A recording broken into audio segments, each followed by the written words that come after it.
अयोध्या का राजा दशरथ शादी होने के कई साल बाद भी बच्चों का ना होना देख बहुत दुखी होते थे। उनको उत्तराधिकारी ना होने की चिंता बहुत थी।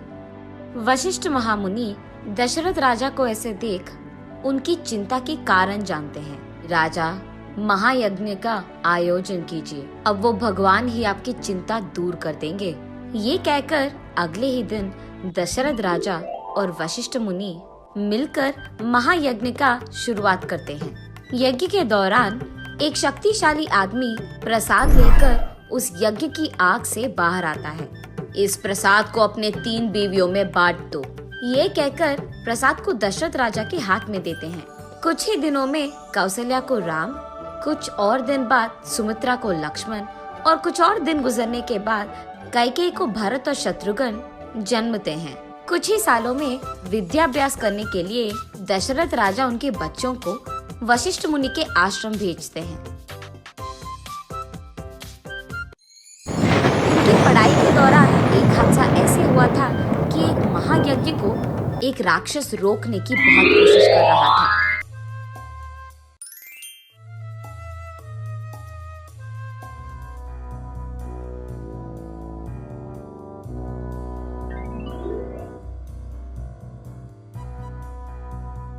तब राम उसका ताकत और बुद्धि का इस्तेमाल करके उस राक्षस को खत्म कर देता है और यज्ञ के बीच कोई आपत्ति नहीं आने देता है।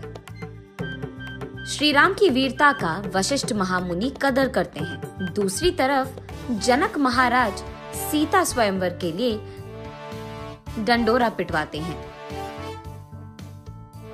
ये जानकर राम के जन्मदिन के शुभ संदर्भ पे राम लक्ष्मण दोनों को सीता स्वयंवर ले जाते हैं।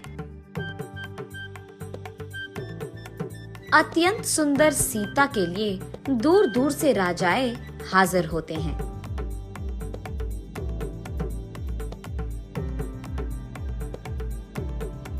वही मौजूद शिव धनुष को जो आदमी तोड़ता है, जनक महाराज कहते हैं कि वही आदमी सीता के पति बन पाएंगे।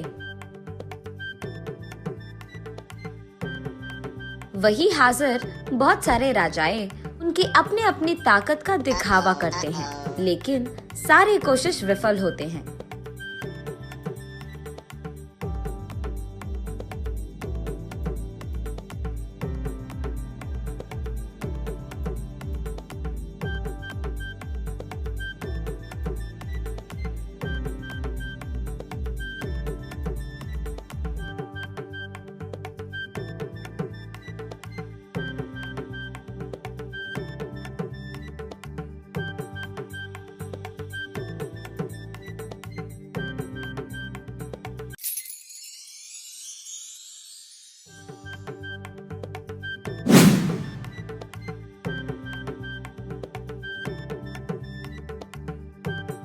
तब वशिष्ठ महामुनि के आदेश के अनुसार राम उस शिव धनुष को एक बड़ी ध्वनि से तोड़ देते हैं।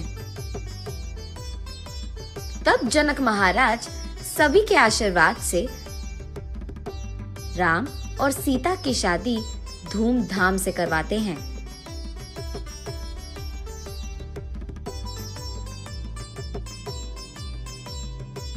उसके बाद वो दोनों उनके घर अयोध्या पहुंचते हैं।